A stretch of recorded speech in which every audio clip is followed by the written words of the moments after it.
Simple questions for 100 people. Welcome to the experiment. I'm Bill Correll, and this is my investigation. It's my research project to gather data from 100 beautiful human beings for the sole purpose to see what actually happens across the interviews. Conversations, really. The questions are fixed and all the interviews will remain consistent, with the variable being the actual participants themselves and their answers. So it's as if I'm having you, Jen, come sit on my porch to share your thoughts so that I can learn about people.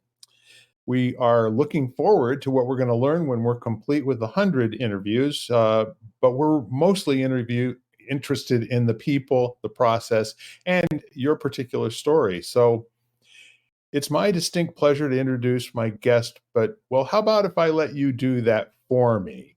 What is your full name? I'm Jennifer Gezequel, is how you say my last name. It looks funny, but yeah, I inherited that name from my husband. He was very generous with that, huh? Yes, a very unique last name. There's not very many of us in the US. Well, it's when you hand a business card to someone, if you do, I'm sure it takes a moment for them to get centered. And a lot of people aren't sure if they want to actually say it, try to say it out loud, like they would offend you, but the ones who are genuine just goes, what the hell is this? I know. It's usually Gezequel. That's usually what I hear. And I Because jokingly say it rhymes with Jezebel, because it does. I like that. I like that. Yeah. But the sequel sounds like it's some sort of a mathematical formula or something. Right? So no middle name? Oh, Elizabeth is my middle name. Yeah. Yep. Not really a family name, but a biblical name. I grew up in a Catholic family, and my mom loved Elizabeth. Nice. So, a little bit more about that and how you got named. Were they expecting you, and were you going to be a Jennifer Elizabeth before you were born? It's probably part of my story is my parents were very young when they had me. They went to high school together, and my mom was in her junior year of high school, and my dad was going into his freshman year of college. And when over the summer I was discovered. So, but this is 1973, and Roe versus Wade was I'm very thankful that I'm here. That I am here.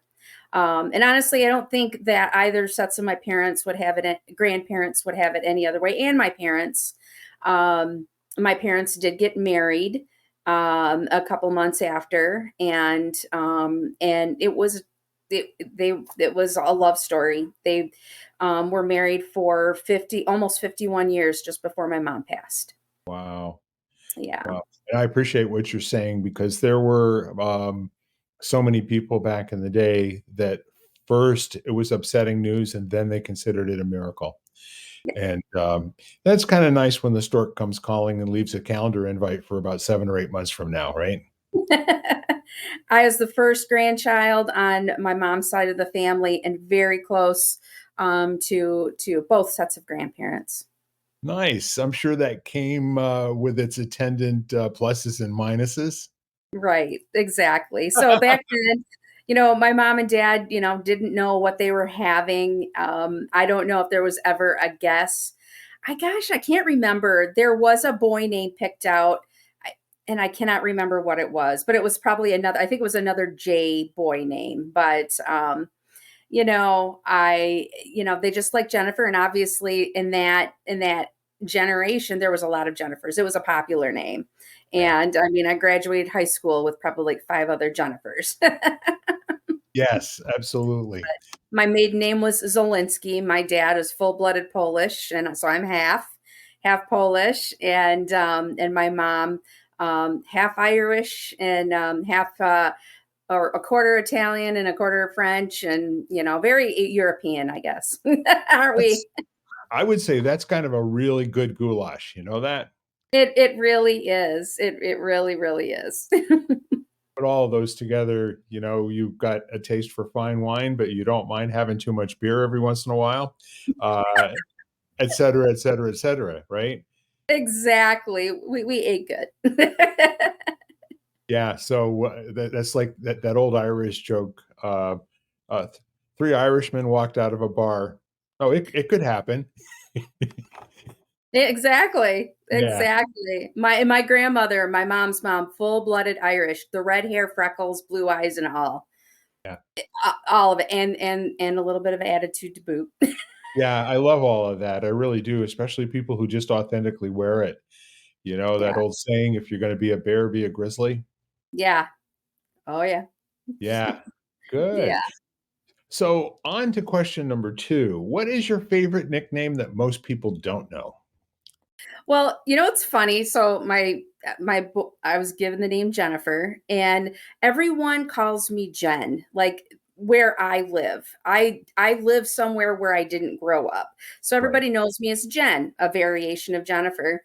But when my family comes around and other people hear them call me Jenny, this like they're shocked. And it sounds, it's not like an uncommon nickname for Jennifer, but they're like, Jenny, really? And I'm like, well, yeah, that's what my family calls me. And so not a lot of people where I am right now, and I've lived where I am now for almost 25 years, have never heard me called Jenny. Yeah. And they think it's funny. Yeah, absolutely. Well, I know among Irish men, to have a designation of Y or IE at the end of your name is Mhm. respectful. Like like handsome Johnny and sweet William, who now Mr. Billy, all of Yeah. that kind of stuff.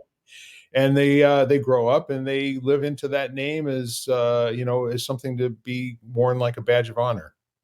Yeah, absolutely. I mean, obviously, I answer to all of them, but I didn't really.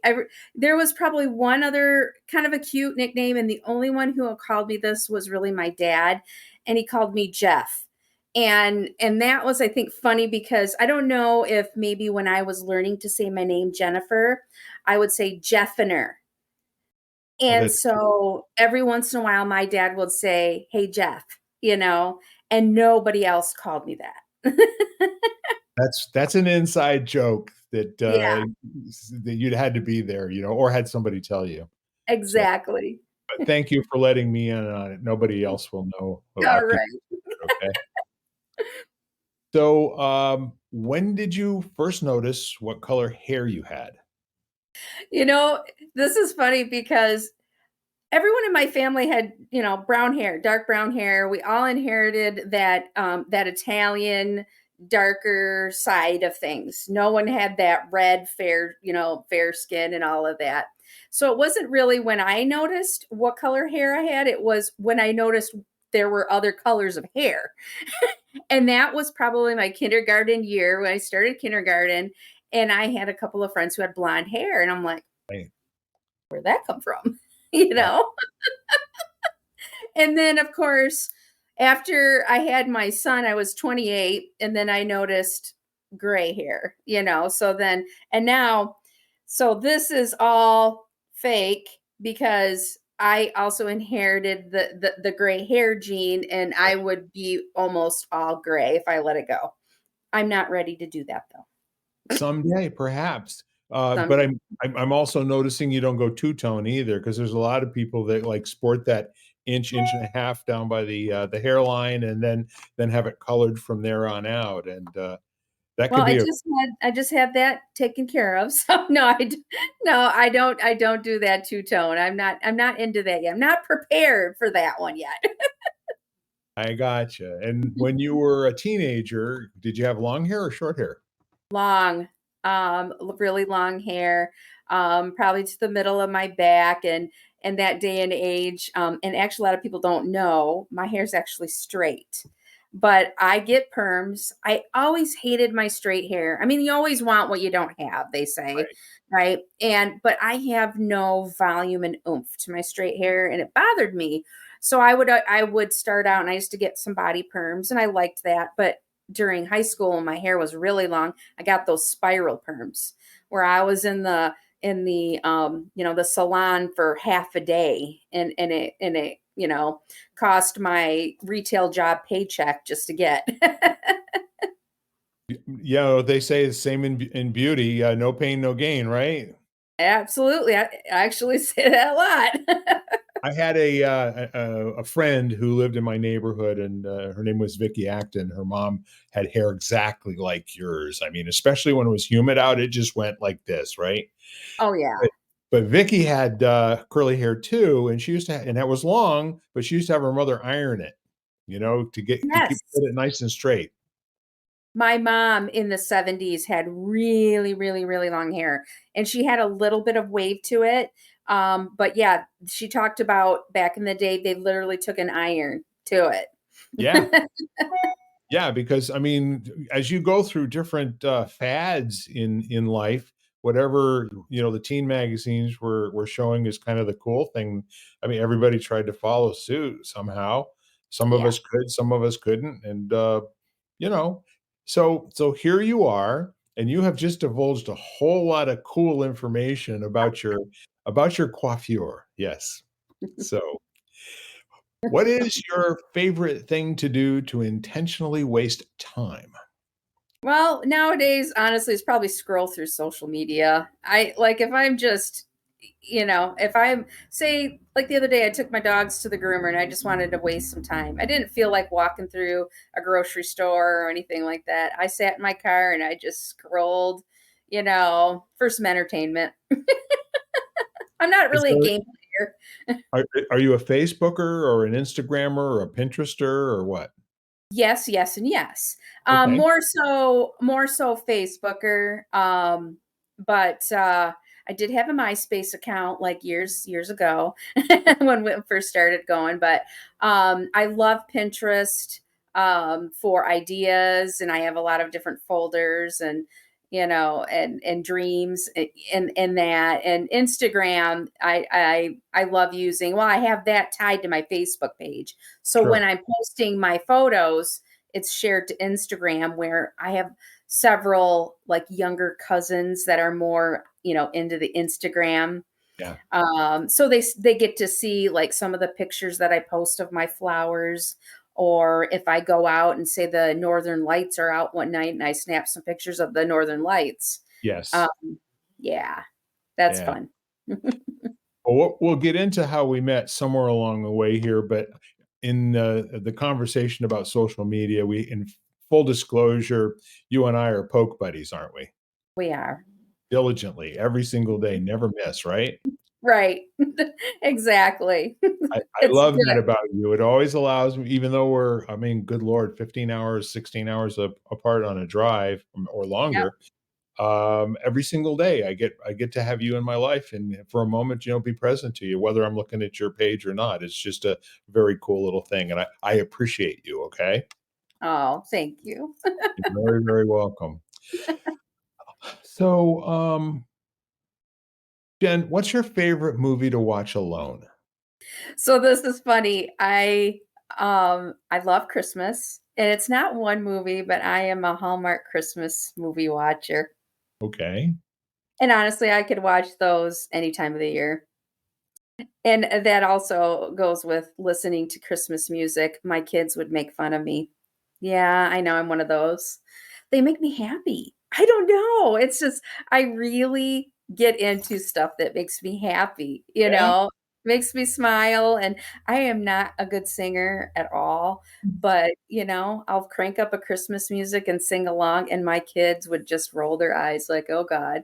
So when those radio stations would flip the switch to go to all Christmas music, I knew the day and everything, and my kids would not want to ride with me because I had control of the radio. They knew there was going to be a captive concert going on, right? Absolutely. Fantastic. Now, see Yeah. the Hallmark movies, some of the ones that I have watched, and I can't tell you that I'm a real expert in that area, but there's some of them I think they make you cry before they make you smile, you know? They all are, have a little emotion. A lot of them that I watch are kind of like the chick flick, where there's a love story that happens at the end and they're a happy ending. But yeah, some of them really tug at your heartstrings a little bit.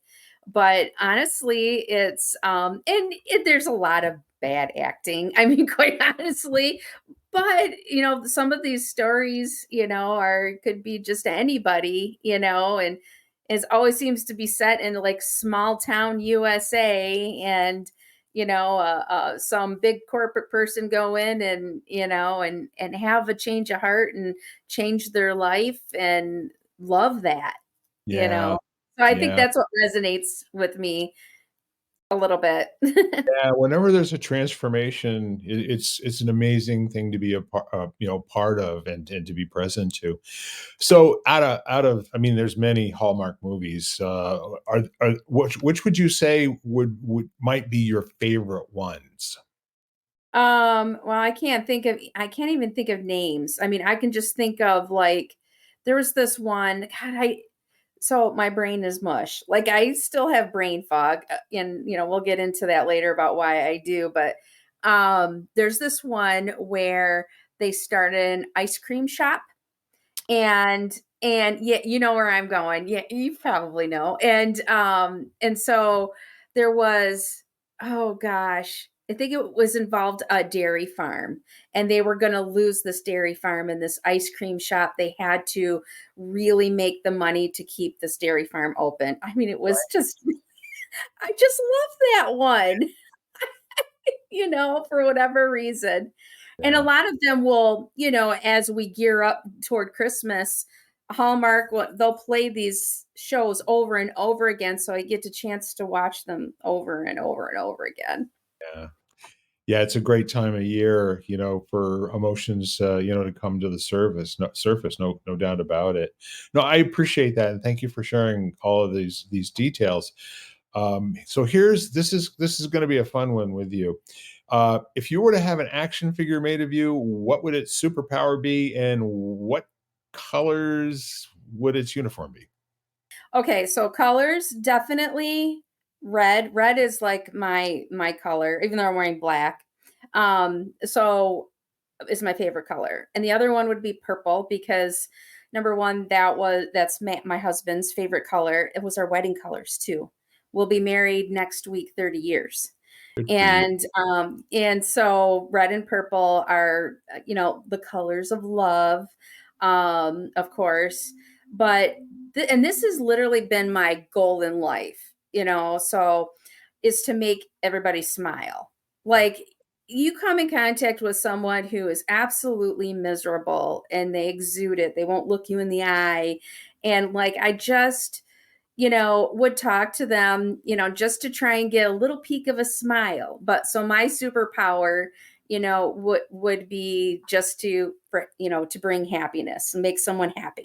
you know, it sounds funny or cheesy, but that has always been a goal of mine is to, crack a smile, just make somebody smile because it can actually change, their narrative, their mindset, for the rest of the day. Yes. Yeah, there's a very, very smart person who once said the quality of your output is directly correlated to the quality of your input.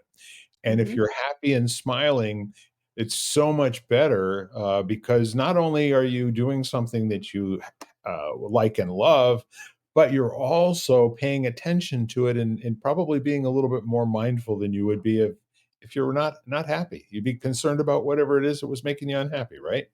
Absolutely. I think my parents told me they were pretty sure I was born with a smile, Yeah.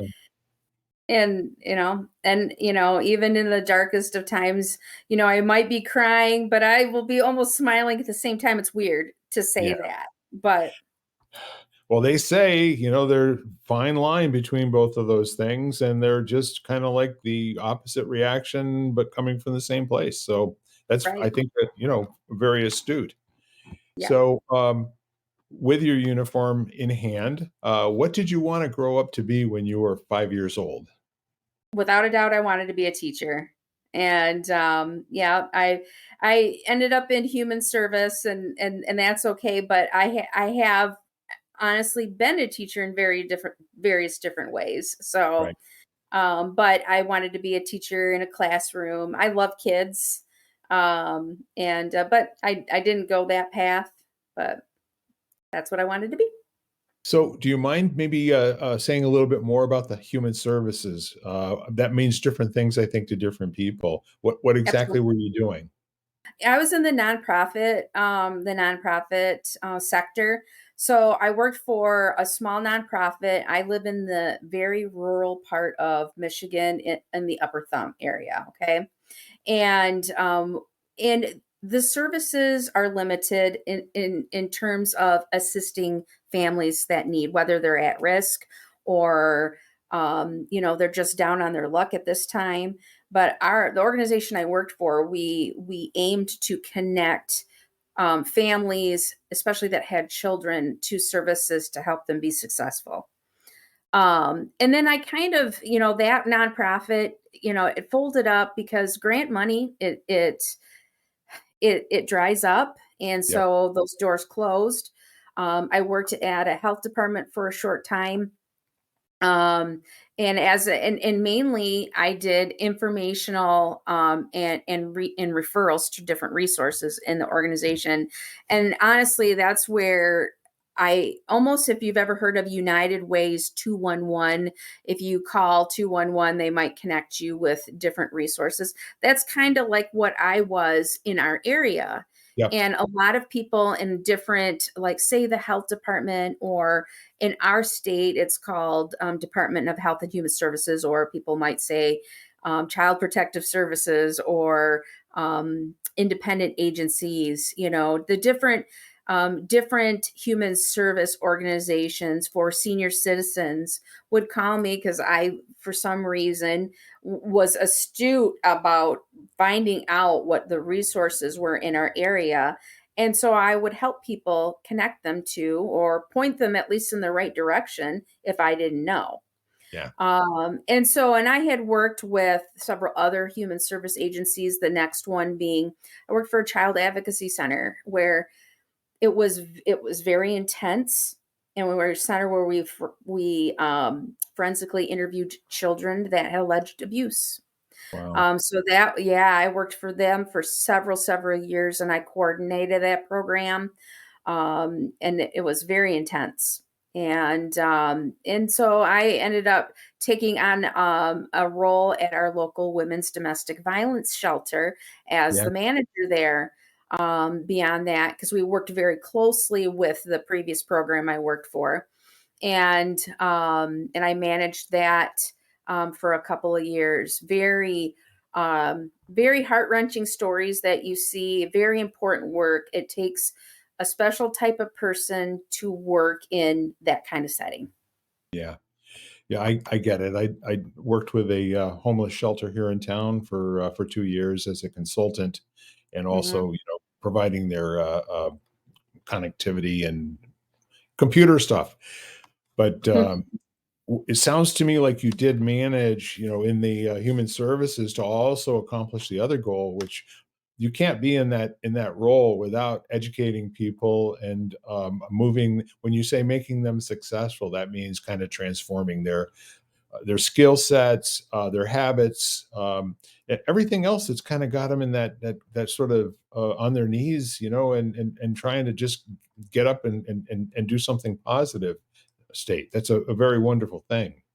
Absolutely. I worked a lot with different variations of people that had different variations of mental health conditions too. Right. And that can be a struggle. Some people cannot live on their own, but some people can. But it's still a struggle. But connecting them to the resources that can help support them, that's really important. Yeah, and along with poverty, oftentimes comes some sort of an addiction situation as well. So there's Still on. all of this soup of adversity, that it really and you're the kind of person from the brief time that I've known you that if you really take to somebody, I could see you being let down big time and having your heart broken by people who didn't make it, through no Yeah. fault of You yours. take it But to heart. yeah, when you know that recidivism in that whole deal is just it's It's part very of the hard. it's part of the Yeah, it's part of what it's all about. Yeah. it is. It is. Yeah. It's very hard, and took a lot of things, personal. I've always been a people pleaser type of person, and I know that's not always good, but there's, different aspects of that kind of has really helped those people that I was helping connect with me. Yeah. So, yeah.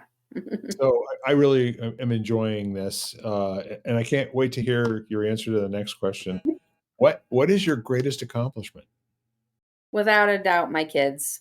Yep. Um, to be able to create humans and then as their mother to grow them inside of me, like, and to birth humans, that is, I never even thought about, that very thing growing a human inside of me when I was younger. I knew I wanted to be a mom, but Yes. that is such an amazing, experience, for sure. And then being able to raise them. I mean, being a parent is one of the hardest jobs. It's not easy, doesn't come with an instruction manual. You get advice from everybody and anybody, whether you like it or not. And really, everybody's situation is completely different. And then being able to raise them, into adulthood, I mean, and watch them flourish and you know, become someone is absolutely amazing. So, that is a great accomplishment. I completely agree with you. Who is your favorite person to listen to? I have to say my son. So my son is 23 and he is the smartest kid. Of course every mom says that about their kid, but my son is into computer and technology as well, the IT world. And when he starts talking, I have no idea what he's saying, but I just engaged. Like, Yeah. I literally look at the kid and say, yeah, I have no idea what you're saying, but I really like it. I mean, and then I'm being absolutely genuine because it Yeah. just amazes me, and how much he's a sponge. He's like his dad, just constantly learning. So it's amazing. I love listening to him. Yeah, I mean, people like that that are wired, for ongoing growth and development, it's easy for them to be satisfied because there's always something more to learn, you know? Yep. Absolutely. That's my husband is constantly training. He's a police officer and he is actually an instructor for many different types of things in the law enforcement world. And he constantly is training, which is extremely important in his field, of course, to constantly be training in different aspects of that. But I think I call him a professional student because he just loves to Yeah. learn. It's not a bad thing. Yeah. No, and I'll tell you what, again, people who have a question are much better than people who have answers in my book, because people who have answers have either decided to be upset about it, be resigned about it. People who have questions are like, okay, let's get on to the next thing here. This ain't Abs working so well. That's not didn't go quite as planned, but that's all right. Let's turn the page and get to the next thing. Right, right, exactly. And I always tell people that, if you have a question, it's likely another question that someone else is thinking but doesn't wanna say it, Yeah. so Yeah, I love that your son is your favorite person to listen to, and I have a feeling, being a mom, that there's something that you're observing only a mother could, and it's probably who he's being and not what he's saying, you know? right, exactly. Yeah, I made that. That's always kinda cool. I I feel know. that way around my 2 girls too. It's amazing. Yeah. So please complete this sentence. "When I grow up, I'd like to." I always wanted to be a master gardener, Yep. okay? I for the longest time that go through those courses to be a master gardener. And, as part of my story, which we may learn here, I involve a lot of gardening and flowers in my life. And I have my mom's youngest brother. He is a horticulturist, and he taught the Master Gardener class. And he said to me one day, he's like, Jen, you do not need to go take that class because you're already a master gardener.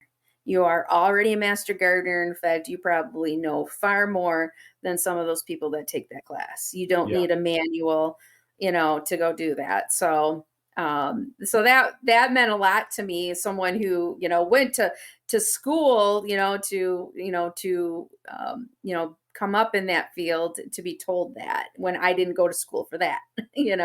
Everything I learned from my family or by experience. And it makes me happy. So I just, envelop myself in it.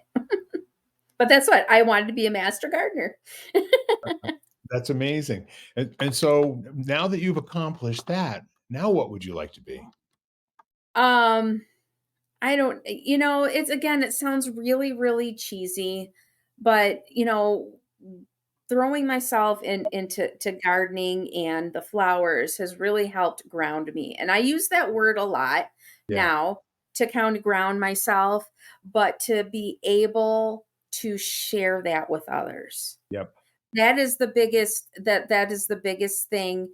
I want to be able to share that with others so people understand that there's so much more in life, and we are here on this God-given earth, for a very special reason, and to share that. And that's honestly what I mean, yes, I love flowers and all that, but now to share that love, to spread the happiness or a little bit of joy.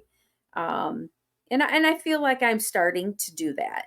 You Yeah. know, I have a long way to go, but and probably a lot of things that are in my path too. But um, yeah, to be able to share that with everyone in some kind of way. So I actually feel like you're starting to get into the next question. So I'm just going to say it out loud and then you can keep talking because I love listening to you. Um, what's the most important thing in your life right now? The most important thing is family, without a doubt. Right. That's family is number one, and finding and keeping and sharing the joy in my life. That's so important. Because we all have all kinds of challenges in our life, and it could be a small thing or a really, really big thing, Yeah. but what we do, to continue to live, to find the joy, to spread it, is so important, is so extremely important in the quality of how we live. Yeah. And I mean, and I've never talked so deep in my whole entire life, but it's so important. And honestly, my family, who is the most important thing, is the reason why, honestly, I've gotten to into gardening, grounding myself, these beautiful Sure. flowers, and nature in general. Like, there's just so many things that have always been there, but I'm hyper aware of, and I've just really, really come to notice more. So, Yeah. and I appreciate it more. Yeah, that's wonderful. I can hear that. It sounds like simple and yet at the same time not easy. Exactly. Exactly. I know, like, oh, a flower is really easy, or, going out into nature is easy, but to be hyper aware, to really like envelop yourself in the surroundings, it can be so peaceful. And Yeah. that's ultimately, what I've allowed to come into my life in order for me to spread it. Yeah. Yeah, this is all kind of tying together real nicely. What would you like to leave in the world after your life is done? Well, without a doubt, I have a beautiful garden in memory of my daughter, which we will probably be talking about here. Um, in a town that I used to work in, and my husband works in the town. And honestly, it was a garden to be in memory of her, but that garden has become so much more. It has become so much more to my family. It's become a healing ground for our family. We call it garden therapy. You Yeah. know, we laugh out there. We enjoy ourselves. We get our hands dirty. We ground ourselves. But I have met so many people that have come into that garden and they tell me, they sit there on the memorial bench and they just, are so at peace to be able for that to continue after I am gone. And I just hope and pray that someone continues to maintain that garden so people can continue enjoying it. I never ever began to think that that memorial garden would be that for other people. Yeah. Not at all. And that's not wasn't the intent, but now it is. That's a very special byproduct. It's kind of like when you raise your children expecting that they'll just be good citizens and then they turn out to be difference makers, you know? Right. Yeah. Exactly. So we're at the 13th question, and this is your opportunity. You do have a baker you go to? Well, not on a regular, but there is a bakery, that we've picked up some donuts and cupcakes and all of that. Yeah. I've got a baker, and they're Italians, funny enough, and their name is Mata. And whenever I go there, if I get a dozen donuts, or I get a dozen cupcakes, or I get a dozen scones, or whatever it is, okay, I always get a 13th one. And so this is your baker's question. What is the thing that most people misunderstand about you? This is easy for me because and this started when I worked in human services. People never understood why I might talk to someone for a long time. And especially someone who might have a pretty significant mental health challenge where that other person might think they're almost annoying, right? Right. I enjoy talking to people. There's a couple different reasons why. Number one, I many of these people don't have someone actually listen to them. And that means so much to them. Someone is actually conversing with me and they're listening to me. And I engage into the conversation and I'm very genuine in the conversation as well.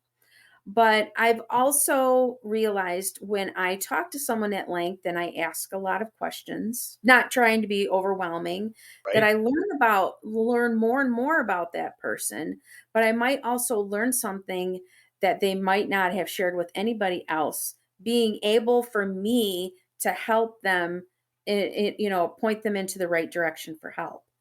Yeah. And so I always tell people I have method to my madness. You might not like that I'm on a phone call for a crisis call or something for a half hour, 45 minutes, but there's a reason why I am. And one, I'm genuine, and two, you can always glean more information to be able to help that person properly. Yeah. And you're an expert in conversational, you know, I things like that to talk, you'll know when the objective has been met too. And absolutely. there is one more thing that I wanna tease out here a little bit, and that is I'm guessing that the kinds of conversations that you're having with people, the venues that you're having conversations with people, and the subject matter has changed pretty dramatically in the last few years. Absolutely, and the last 3 years for sure. Um, Ever since my daughter's passing, perspectives have changed, my thoughts have changed, priorities have changed, and so, lines of questions have changed, and, I did go back to work after my daughter had passed, which that was very difficult, but I'll tell you what, there are so many people out there. I mean, we all, like you and I had this conversation the other day, we all deal with grief at some point in our life. We Yes. do. Um, but there are so many people out there who are dealing with other challenges that have not properly grieved a significant loss. Yeah. and it just like, wow, you know? So I had several young ladies in the domestic violence shelter that said, "Yeah, I lost a young child or I lost a pregnancy and I never told anybody." Right. I never Yeah. Well, I'll tell you what, it's been an extraordinary period of time here. I appreciate you one heck of a lot. Is there anything else that you want to say or share, or anything else that you just in terms of wrapping up? No, I think I kind of, shared I shared a lot. I shared a Okay. lot and family and then the way that I don't want to say altered my mindset, my narratives, my life has changed in the past 3 years is definitely, there's been challenges, but I'm always finding a way that to live and find that joy and there's a reason for me to be here and to continue and to be the best person that I can be. I get it. I really do. Uh, I just have one more question for you. And that, do you have any questions of me? Oh my gosh. Gosh, you put me on the spot because I didn't even think about that. Always like to think and be prepared, you know? Hey, Oh, sometimes life just comes at you, right? And you don't I have to, know. I but I'm know. Life giving you just an comes. opportunity if you like. I know, exactly. You mentioned you have 2 daughters, and I always love to hear about people's kids. How old are your kids? Well, my older one just turned 45, and the younger one just turned 43. So Oh my my goodness. my baby girls are all grown up now. They're in responsible jobs. They meandered through it, in their 20s and 30s and everything, and have landed really, really well and are reasonably adjusted. I don't think we damaged them too badly. But, they're very special to me, and they're both very intelligent, hardworking, wonderful human beings that are making a difference in their jobs and in their lives, so, that's all I could ask for. Oh, absolutely. And are you a grandpa? I am. I have 2 beautiful, grandsons. Oh, And, they are both both at an arm load and a heck of a lot of fun and full of surprises. The older one, just turned 13, so he's finally a teenager. He was really looking forward to this. And the younger one, is gonna be 12, in December. So, they come and stay at our house for anywhere from 2 weeks to a month. They were here for 2 full weeks this year because it was in between school getting out and then soccer camp and boxing and whatever other things that they're doing, but we had a ball with them. It was a lot of fun having them here. oh, that's so exciting. I always like to hear about people's families. That's something I usually ask of everyone if I don't know them well, I always like to learn about their families. Yeah.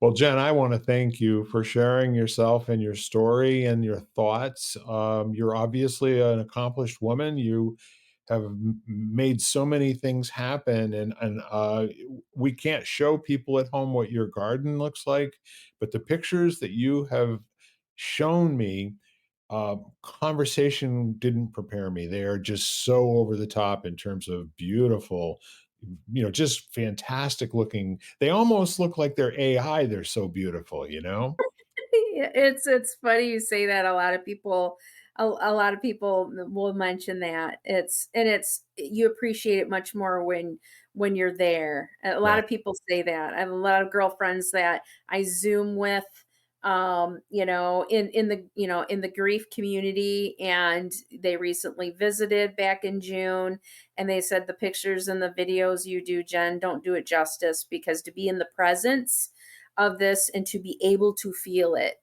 Yeah. That is what I'm hoping everybody can experience at some point.